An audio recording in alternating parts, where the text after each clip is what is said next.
My name is Nadia El-Imam. I'm an engineer and designer, and one of the founders of Edgeryders.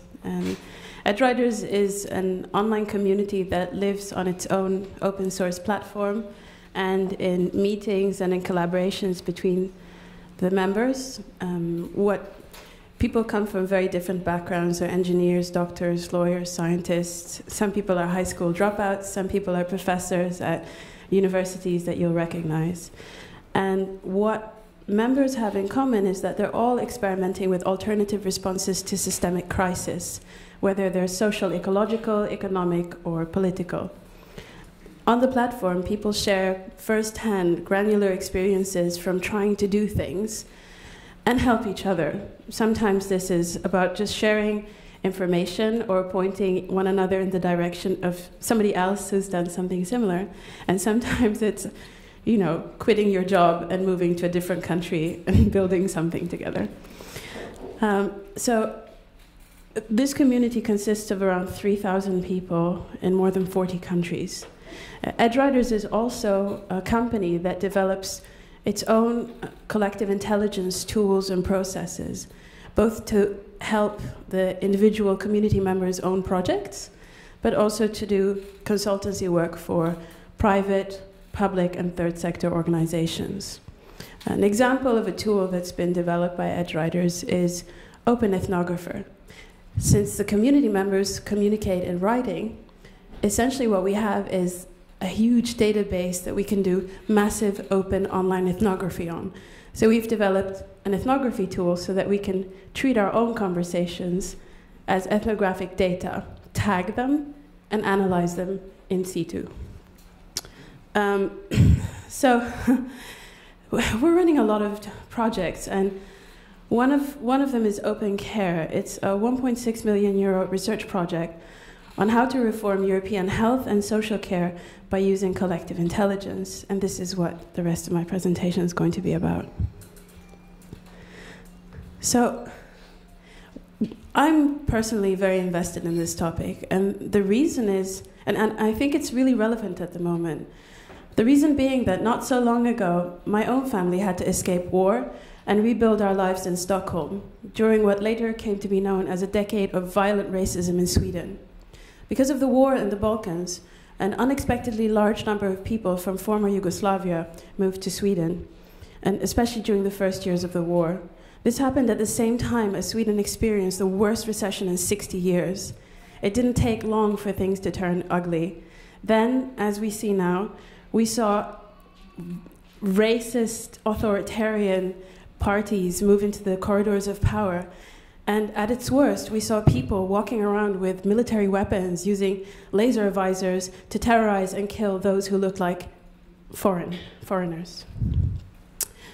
And so, why do we see such reactions? Should we allow more refugees into the UK than we can cope with, given the housing crisis and the strains on our public services? Suzanne Evans. The short answer is no. Okay. So I think this is one of the reasons why we see such violent reactions towards refugees and newcomers in any situation. This person who said no is a representative of UKIP. And I think that each new person to care for, we think, is one other person who will fall outside, who will fall through the cracks, will be without. And this person could be us. And the populists promise us that if you happen to be part of the majority, you don't have to worry about this.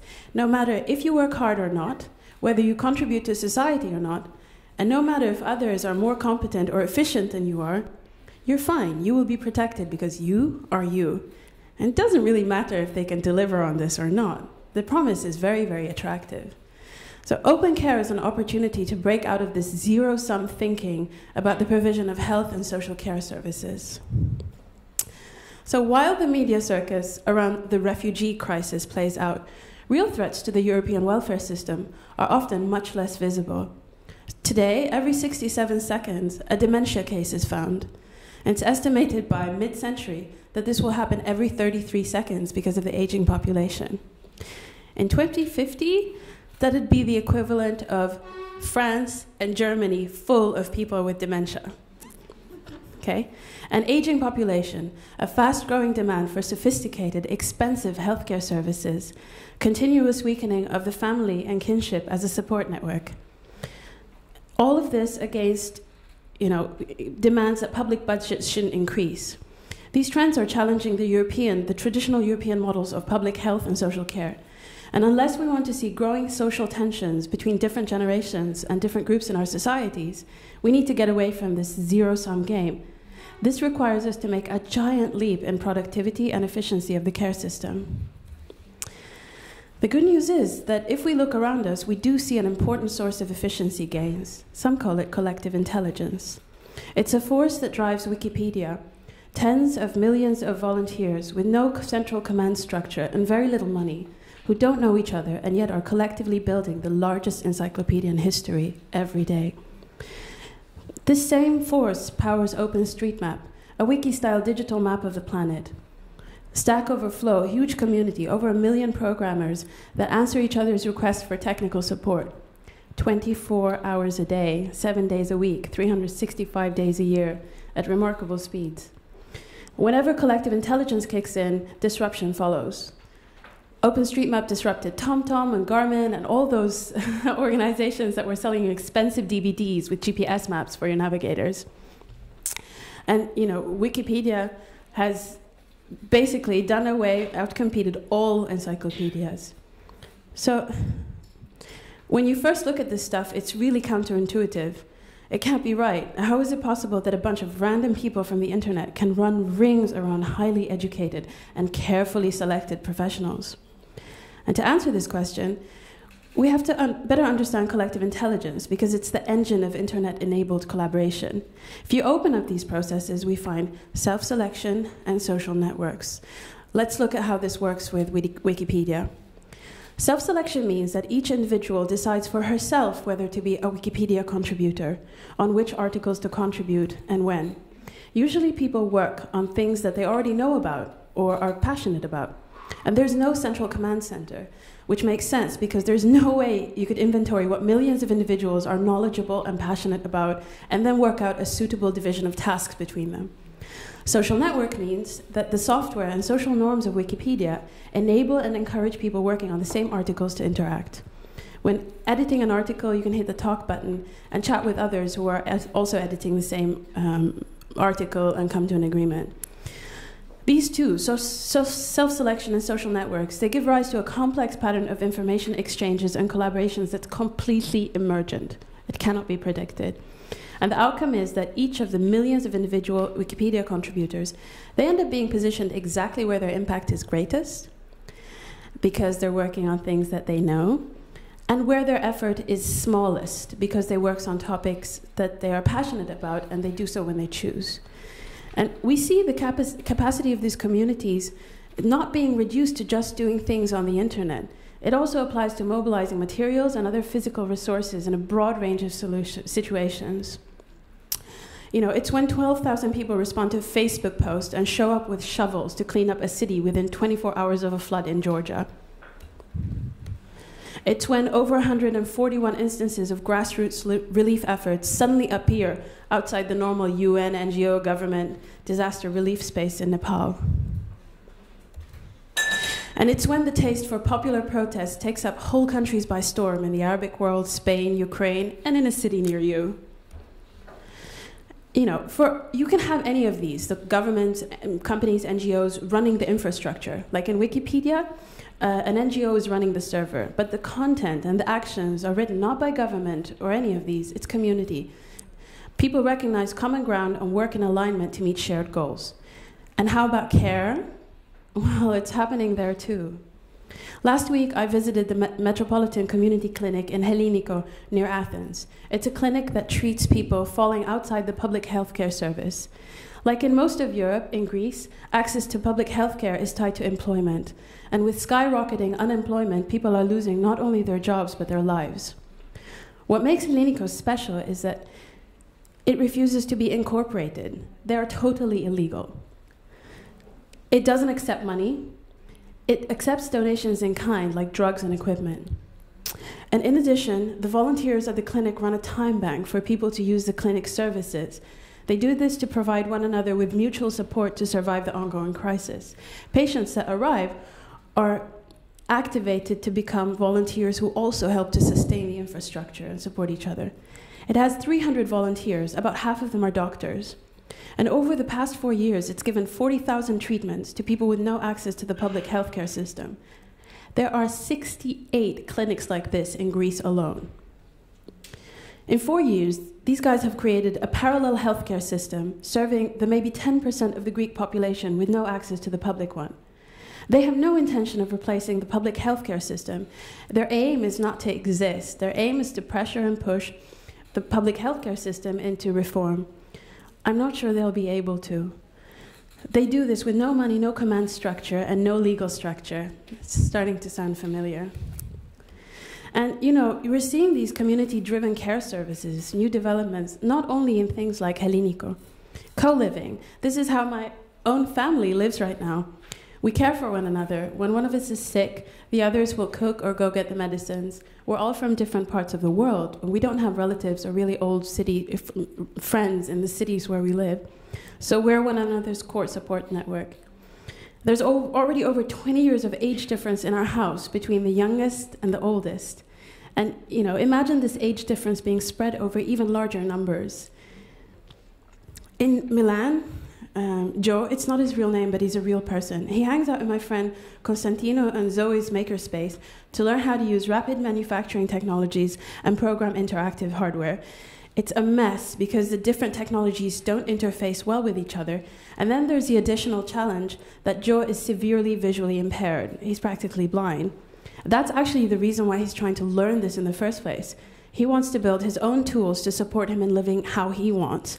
For example, instead of having to order home delivery of groceries, he wants a walking stick that doesn't fall over when he puts it aside so that he can actually put things on the, you know, the counter and do the groceries himself.